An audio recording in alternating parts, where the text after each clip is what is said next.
नमस्कार, मैं पायल और आप देख रहे हैं DNN India.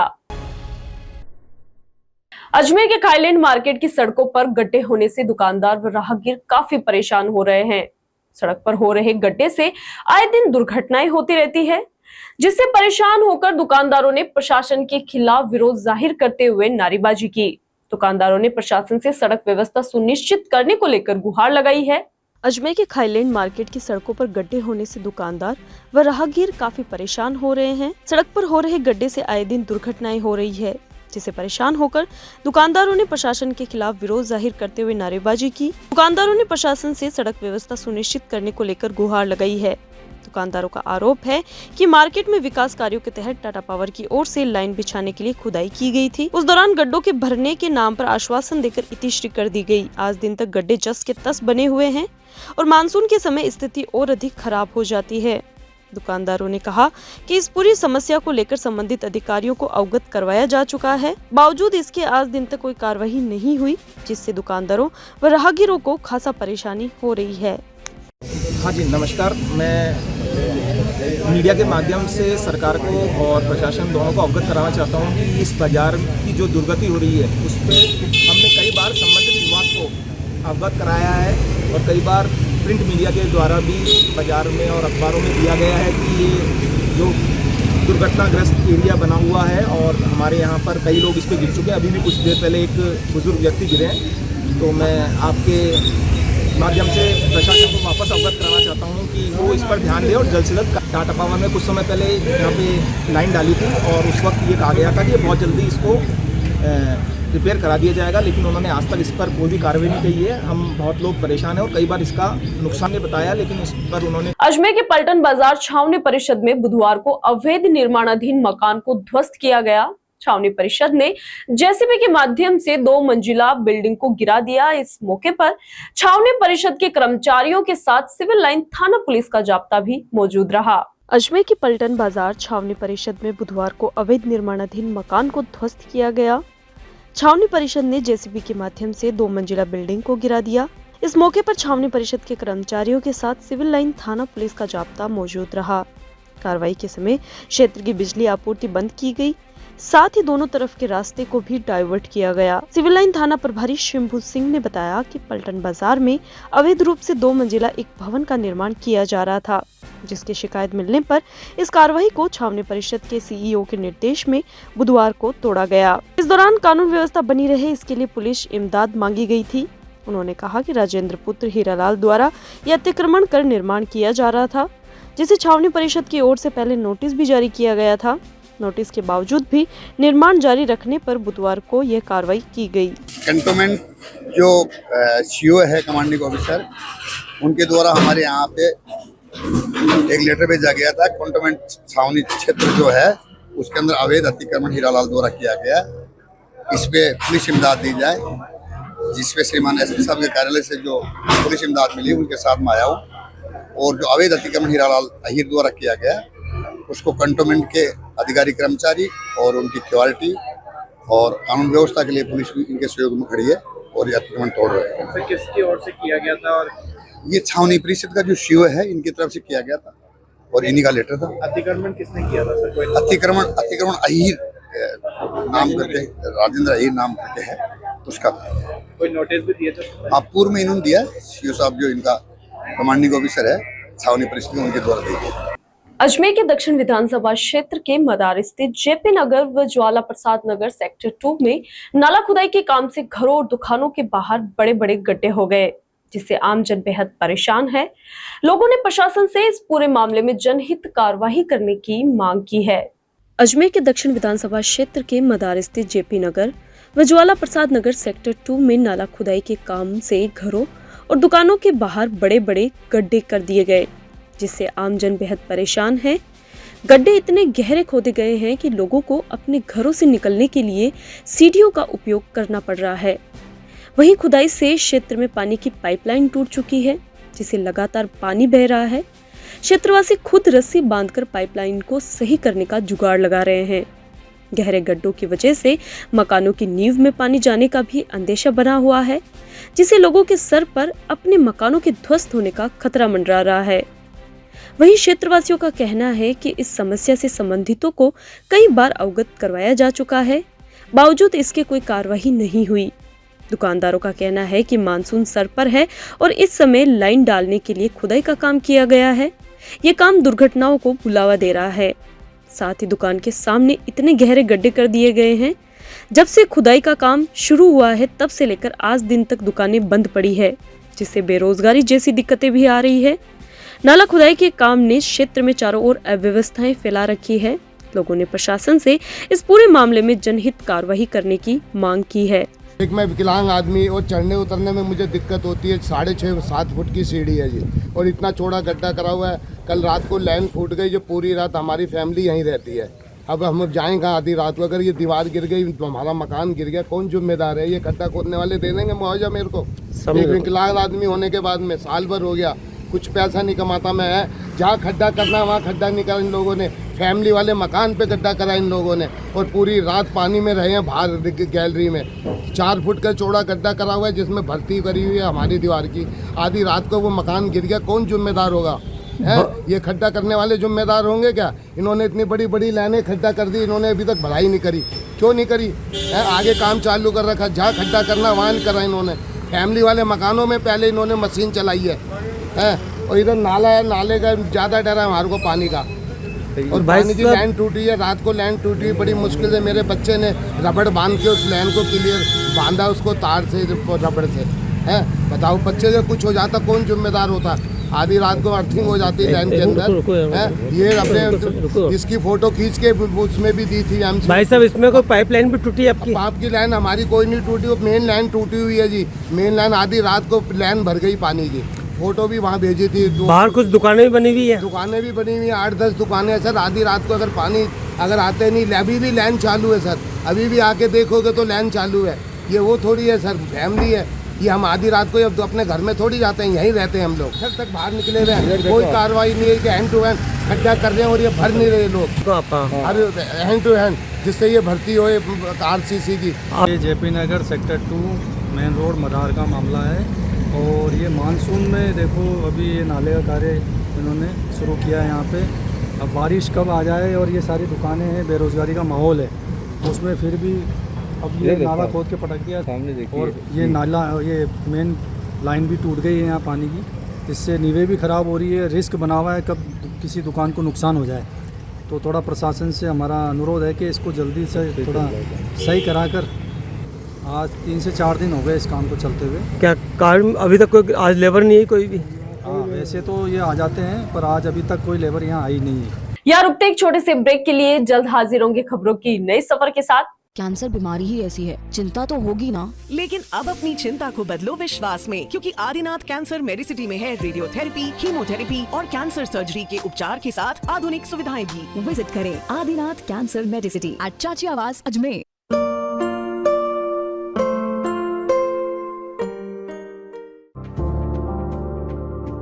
Are you not excited? Holidays will be very boring for me.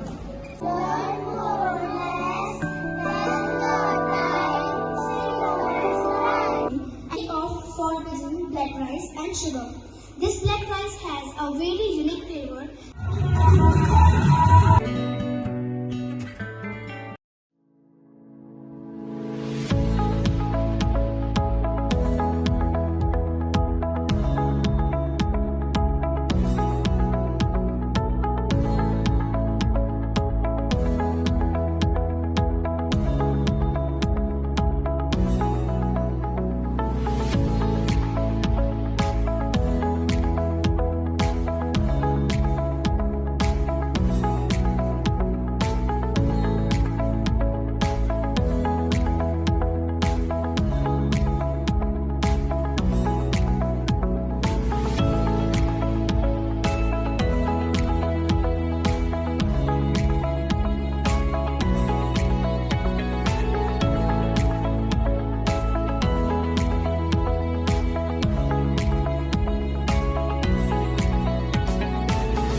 केंद्र सरकार के श्रमिक विरोधी नियमों के खिलाफ अजमेर के कचहरी रोड स्थित LIC कार्यालय में संयुक्त श्रमिक समन्वय समिति की ओर से कार्य बहिष्कार कर हड़ताल की गई और श्रमिकों के हित में निर्णय लेने की मांग की गई। बैंक, बीमा, डाक, कोयला खनन, हाईवे निर्माण और कई राज्यों में सरकारी परिवहन जैसी अहम सेवाओं के श्रमिकों की ओर से राष्ट्रव्यापी हड़ताल की जा रही है।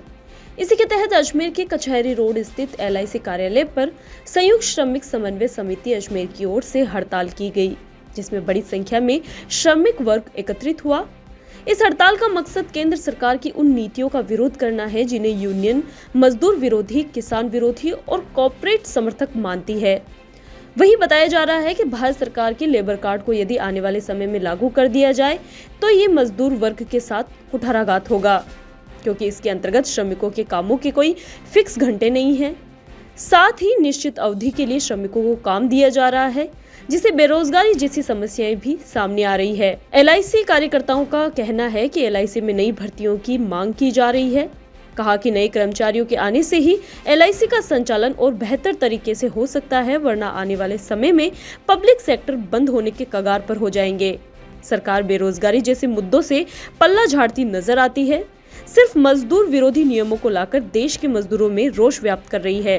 इन्हीं सभी के विरोध में संयुक्त श्रमिक समन्वय समिति की ओर से कार्य बहिष्कार कर हड़ताल पर उतरे और मजदूर विरोधी नियमों पर रोक की मांग की है।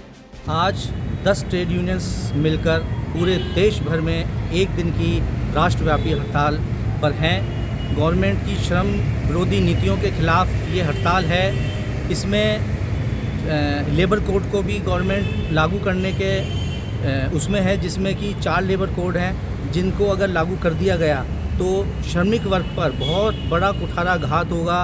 उनके लिए जीवन यापन करना, नौकरी करना बहुत ही दूभर हो जाएगा, क्योंकि उसमें कोई काम के घंटे का कोई निश्चित टाइम नहीं है, आने का है, जाने का नहीं है, और उनको एक निश्चित अवधि की जो सर्विस है उसके तहत उनको लगाया जाएगा, और वो सर्विस 1 वर्ष से कम की भी हो सकती है, क्योंकि ग्रेजुएटी के अंतर्गत नियम है कि 1 वर्ष से कम में जिसकी सर्विस होती है उसको ग्रेजुएटी भी नहीं देनी पड़े। तो गवर्नमेंट ऐसे ऐसे लेबर कोड लेके आ रही है।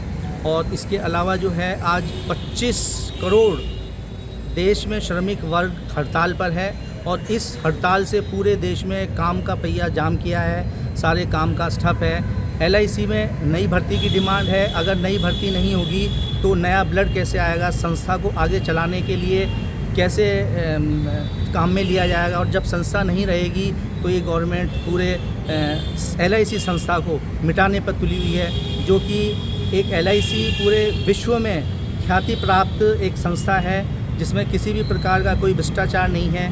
लेकिन भारत की सरकार जो है श्रम विरोधी नीतियों के तहत धीरे धीरे एक एक करके पब्लिक सेक्टर को बंद करने जा रही है, और असल मुद्दों से बात नहीं करती है। बेरोजगारी इतनी है, 10,000 करोड़ जो लोग जनता है बेरोजगार है, लेकिन बेरोजगारी से इनको कोई लेना देना नहीं है, केवल अपनी रोटियां सेकना है, अपनी राजनीति करना है।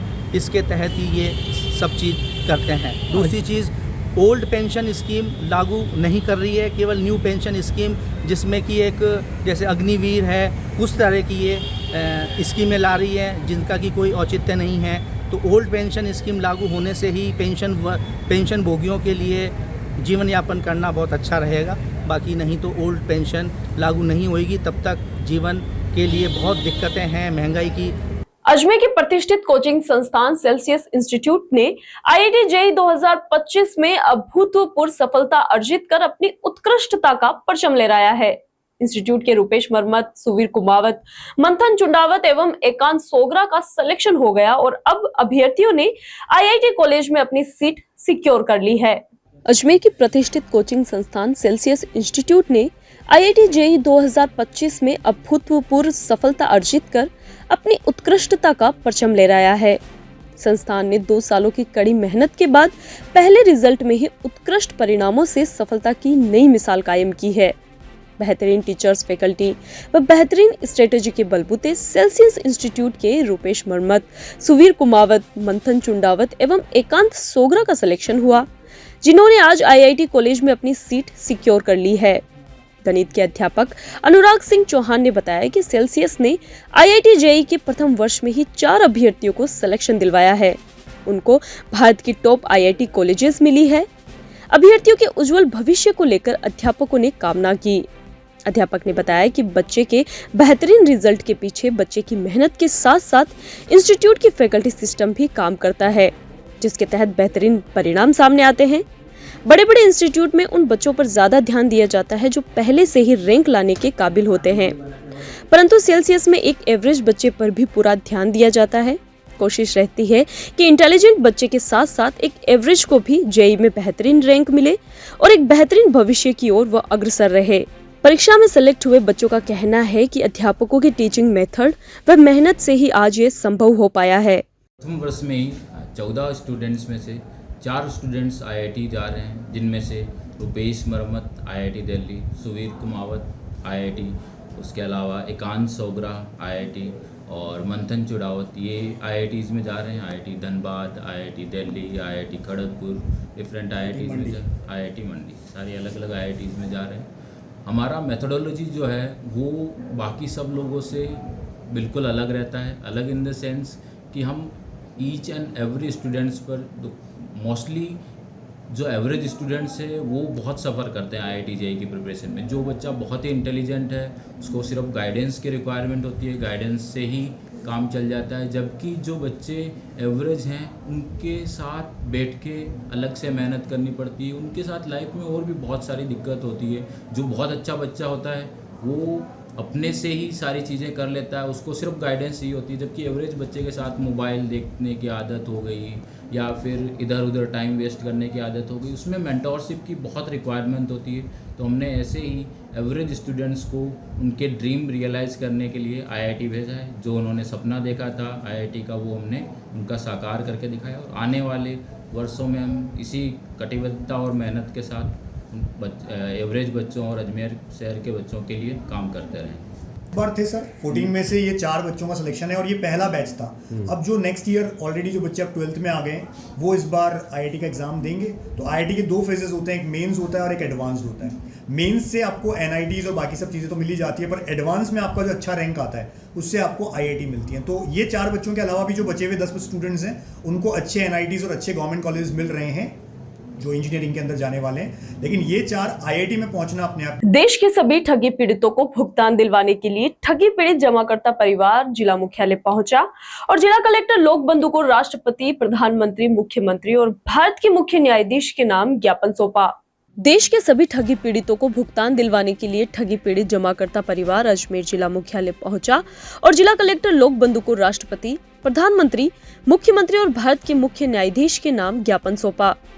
ज्ञापन देकर भारत सरकार से दोषी अधिकारियों के खिलाफ कार्रवाई कर बर्खास्ती की मांग की है। वहीं बताया कि ठगी पीड़ित जमाकर्ता परिवार के राष्ट्रीय संयोजक मदन लाल आजाद के आह्वान पर अजमेर के सदस्यों द्वारा 9 जुलाई को भुगतान चेतावनी दिवस के रूप में मनाया जा रहा है। कहा कि ठगी पीड़ितों को भुगतान की गारंटी का अधिकार देने के लिए संसद से बर्ड्स एक्ट 2019 पारित हो गया था। इस कानून में संसद ने सरकार को सभी कंपनी, सोसाइटी वगैरह के ठगी पीड़ितों की उनकी जमा राशि को 2 से 3 गुना भुगतान 180 दिन में करने के लिए अधिकृत किया है। सरकार ने इस कानून के तहत देश भर में भुगतान अधिकारी और विशेष अदालतें भी नियुक्त की है, जो कानून बन जाने के 6.5 साल बाद भी ठगी पीड़ितों का भुगतान नहीं कर सकी है, जिसके चलते ठगी पीड़ित जमाकर्ता परिवार जिला मुख्यालय पहुंचा और ज्ञापन देकर दोषी अधिकारियों के खिलाफ कार्रवाई की मांग की है।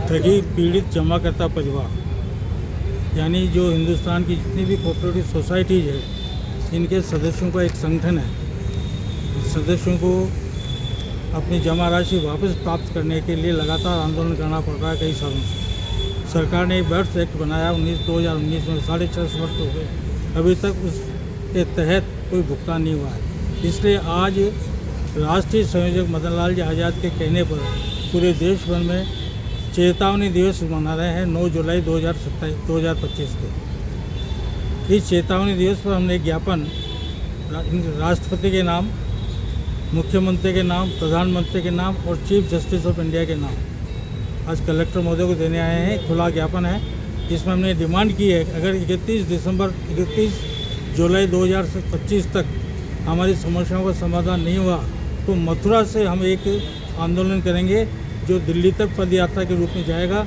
और हमारी डिमांड होगी कि जितनी भी भ्रष्ट सरकार है, जितने भी भ्रष्ट अधिकारी हैं जिन्होंने उस कानून की पालना नहीं की है, उनको बर्खास्त किया जाए, उनको अपने पदों से हटाया जाए और लोगों का भुगतान किया जाए। पुष्कर के निकटवर्ती ग्राम गनाहेड़ा स्थित दिव्य मोरारी बापू धाम में चल रही 21 दिवसीय भागवत त्रिवेणी की तृतीय कथा श्रृंखला का आज शोभा यात्रा, सरोवर स्नान और पूर्णाहुति यज्ञ के साथ समापन हुआ। पुष्कर के निकटवर्ती ग्राम गनाहेड़ा स्थित दिव्य मोरारी बापू धाम में चल रही 21 दिवसीय भागवत त्रिवेणी की तृतीय कथा श्रृंखला का आज शोभा यात्रा, सरोवर स्नान और पूर्णाहुति यज्ञ के साथ समापन हो गया। मुरारी बापू आश्रम के व्यवस्थापक घनश्याम दास जी महाराज ने बताया कि समापन के अवसर पर कथा स्थल से कथा व्यास महामंडलेश्वर दिव्य मुरारी बापू के सानिध्य में भव्य शोभा यात्रा निकाली गई, जो गनाहेड़ा तिराहे से मेला ग्राउंड ब्रह्मा मंदिर होते हुए ब्रह्मा घाट पहुंची। यहाँ पर कथा व्यास ने भक्तों के साथ पुरोहितों के सानिध्य में सरोवर में डुबकी लगाकर पूजा अर्चना की और बाद में जगत पिता ब्रह्मा जी के दर्शन किए। आश्रम के प्रवक्ता लेखराज सिंह राठौर ने बताया कि कल आश्रम में महामंडलेश्वर दिव्य मुरारी बापू के सानिध्य में गुरु पूर्णिमा पर्व धूमधाम से मनाया जाएगा। इस अवसर पर पहले व्यास पूजन और गुरु दीक्षा का कार्यक्रम होगा, बाद में भंडारा होगा जिसमें सभी भक्त प्रसाद ग्रहण करेंगे। इससे पहले मंगलवार को कृष्ण रुक्मणी विवाह उत्सव धूमधाम से मनाया गया। इस मौके पर कृष्ण रुक्मणी विवाह की सजीव झांकी सजाई गई। दिव्य मुरारी बापू धाम गनाहेड़ा स्थित 21 दिवसीय जो भागवत त्रिवेणी यहाँ प्रवाहित हो रही थी, उसकी पूर्णाहुति और गुरु पूर्णिमा की पूर्व जो संत परंपरा अनुसार तीर्थ गुरु पुष्कर है, सभी पुष्कर में निवास करने वाले गुरु अपने शाही स्नान हेतु पुष्कर सरोवर में पधारते हैं। उसी परंपरा का पालन करते हुए आज दिव्य मुरारी बापू धाम गनाहेड़ा से भव्य शोभा यात्रा गनाहेड़ा तिराहे से होती हुई मेला ग्राउंड ब्रह्मा जी मंदिर होती हुई ब्रह्म घाट पहुंची, जहां तीर्थ पुरोहितों के सानिध्य में पुष्कर पूजन कर महास्नान किया गया, शाही स्नान किया गया। उसके बाद ब्रह्मा जी के दर्शन कर पुनः आश्रम में शोभा यात्रा पहुंची। कल गुरु पूर्णिमा के अवसर पर विशाल भंडारा, व्यास पूजन का कार्यक्रम और नए भक्तों को दीक्षा देने का कार्यक्रम यहाँ आयोजित किया जाएगा। वैसे गुरु पूर्णिमा महोत्सव प्रति वर्ष के अनुसार से श्रीमद् भागवत कथा इस बार 21 दिवसीय चल रहे थे। आज आश्रम से ही गनाहेड़ा आश्रम पुष्कर बापू आश्रम से ब्रह्म सरोवर तक के शोभा यात्रा यहाँ निकलती है। वहाँ सरोवर की पूजा अर्चना देवी देवताओं की गई सारे भक्तों के साथ। वहाँ से ब्रह्मा जी मंदिर का दर्शन लाभ हुआ। वहाँ से फिर वापस यहाँ करके भक्तों का भला के साथ आश्रम बापू की पुनः वापस आए। यहाँ भगवान का दर्शन लाभ प्राप्त किए और भक्त लोग उत्साह से बापू का स्वागत अभिनंदन इस वर्षा से आश्रम में अभिनंदन स्वागत किए। और ये कार्यक्रम है, कल गुरु पूर्णिमा महोत्सव है, आज भागवत कथा का समापन भी है। कथा का टाइम वही है 206। पुनः शाम को भागवत की यात्रा आश्रम के अंदर ही भगवान के चरणों में समर्पित का होगा। कल से 8:30 बजे गुरु पूजा महोत्सव का कार्यक्रम बापू की शोभा यात्रा के साथ मंदिर से ही वहाँ व्यास गद्दी तक भक्तों के साथ निर्वाचन साथ में माहौल बनाते हुए सब भक्त लोग पूजा अर्चना करेंगे। 10:30 बजे से यहाँ भंडारा भी शुरू हो जाएंगे। जो भक्त लोग आने जाने वाले स्थानीय बाहर से सब यहाँ खुलेआम भंडारा का कार्यक्रम होगा। और गुरु पूर्णिमा महोत्सव का गुरु की महिमा है। जैसे 33 करोड़ तीर्थ है, सभी तीर्थों के गुरु पुष्कर राजा है, तीर्थों के राजा प्रयागराज है। इसलिए सभी तीर्थ लोग कार्तिक पूर्णिमा के अवसर पर सारे तीर्थ अपने स्वरूप बदल करके एकादशी से पूनम तक। खबरों के सफर में अभी सिर्फ इतना ही, फिर हाजिर होंगे खबरों की नई सफर के साथ। तब तक के लिए दीजिए इजाजत। नमस्कार।